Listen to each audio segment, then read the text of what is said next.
Hey everybody, Kurt Davis here with Buy Memphis Now, located in Memphis, Tennessee. Today I thought I would do a little informational video about the BRRRR, or some others call it the BRRRR Strategy. We're going to kind of get into it here, so don't want to make this too long of a video. So what is the BRRRR Strategy? Well, it stands for Buy, Renovate, Rent, Refinance, and Repeat. This is a popular strategy, actually, if you can find properties that will work, simply for the fact that it's a method used by investors. Really, kind of, you could look at it a couple different ways. For the new investor who maybe, say, has very good credit, but they don't have all the cash to purchase maybe under the traditional 20-25% down plus closing cost model, or this could also be used by seasoned investors who want to keep their capital on hand, not use all their money.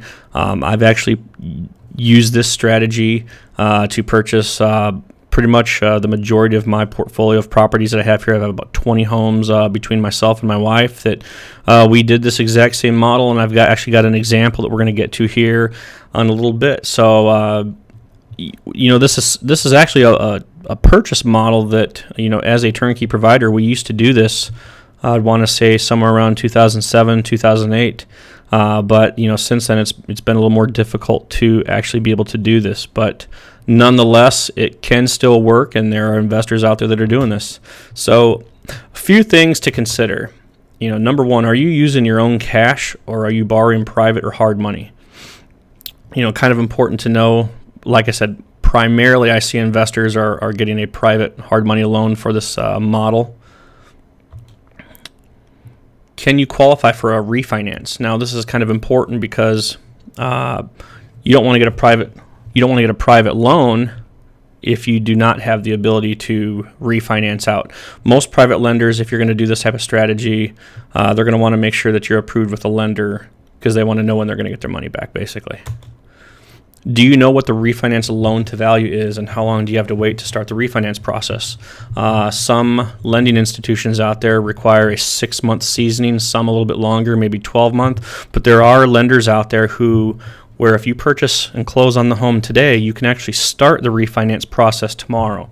Those are the actual mortgage companies that I have worked with when doing this type of purchase method for myself, and those are the types of lenders that you should be seeking yourself. Some of them will say that if you're purchasing cash, you have to wait 6 months, but and that's why there are some investors out there who, even though they do have the cash of their own, they'll borrow a private hard money loan because they want the ability to refinance right away. I really think it just kind of comes down to they haven't found the right lender to work with, but that's my opinion. Can or should you do this under an LLC? Well, typically, your mortgage lenders will not make loans to an LLC entity, so you're going to really end up purchasing this property under your name. Do you know if your new purchase will have enough equity for you to get all your money back once refinanced? I have seen in the past investors where the appraisal comes in a little less than what they were estimating, thus making it so that they had to bring some cash to the table.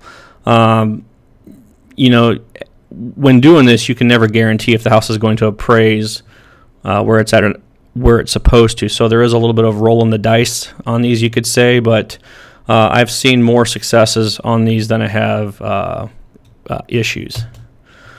Will the cost of the renovation be covered by the designated amount from your private loan? And I think a lot of that has to do with, finding a house where the numbers all around are going to work. And I actually got an example. We're going to talk about this here in just a little bit. And also, will the home rent for enough to meet your goals? How have you verified rent? Did you call your management company to get an idea, or are you winging it, or do you just have enough experience in this area to know where the house is going to rent for? What type of cash flow are you going to be getting? Those are some other things to consider and think about. All right, so suggested deal flow in a nutshell here. So one of the first things I'd tell you is make sure that you are approved for a refinance with your preferred lender. Like I said, most investors who do this are borrowing private money. So make sure you're approved with your lender first to be able to do a refinance. Because then once you approach your private lender and show them your proof, your approval letter for a refinance. It'll make them feel more comfortable to make you the loan. Like I said, now obviously you're going to line up your loan.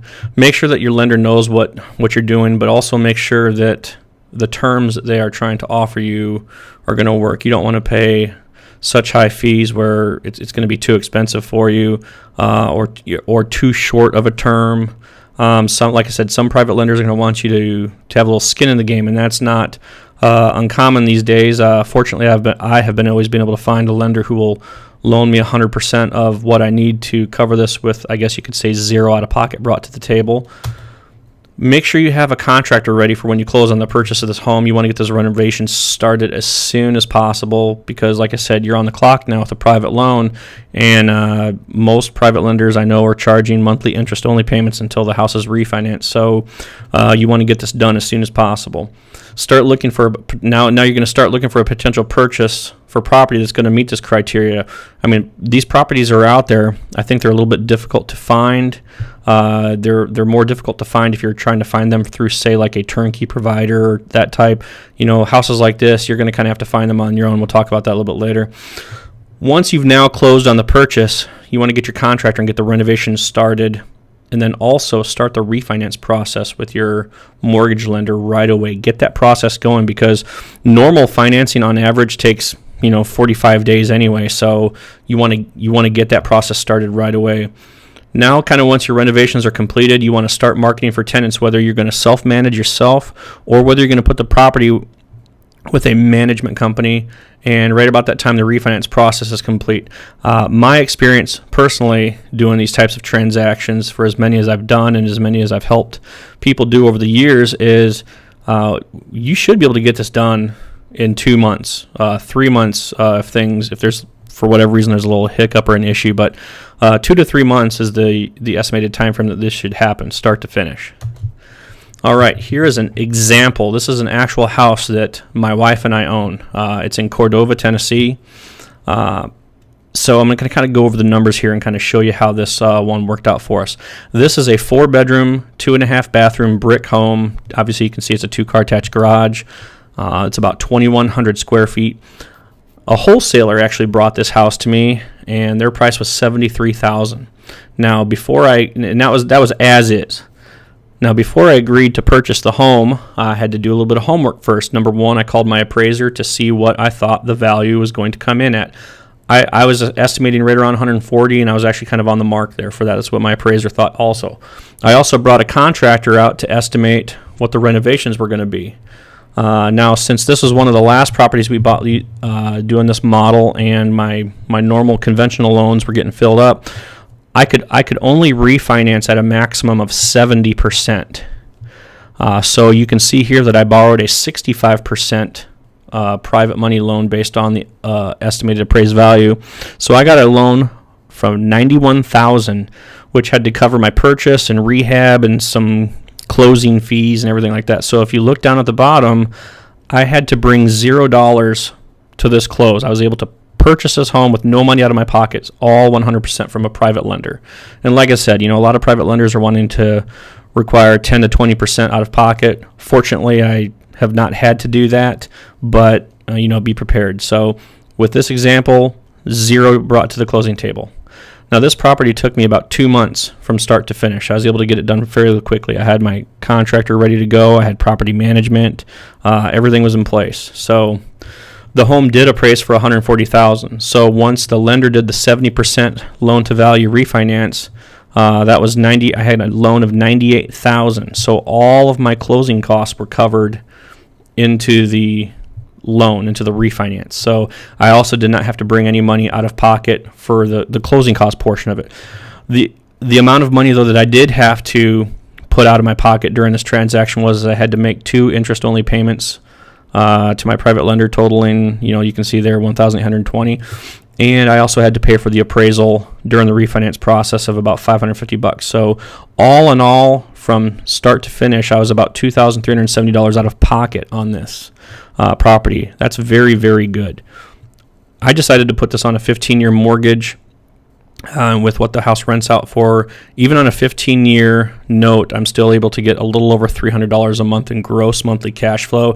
This is one that I self-manage myself. Now, if I would have put this on a 15-year, the cash flow would have been far greater, but I want to pay these properties off. So, this is just one example of many that I've done for myself and for investors in the past.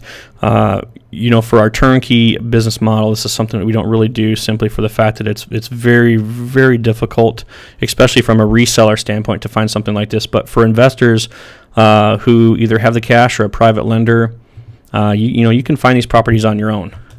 Like I said, some final thoughts here, kind of like what I just said a second ago. In most cases, you're going to have to find these properties that work for the strategy on your own. They're not necessarily going to come from turnkey providers or people who do reselling for a business. You might have to find this through a wholesaler. You might have to use a realtor to maybe seek something like this out. Most of these homes are going to be distressed. There is always a possibility that your home will not appraise, so be prepared to possibly have to bring some cash out of your pocket.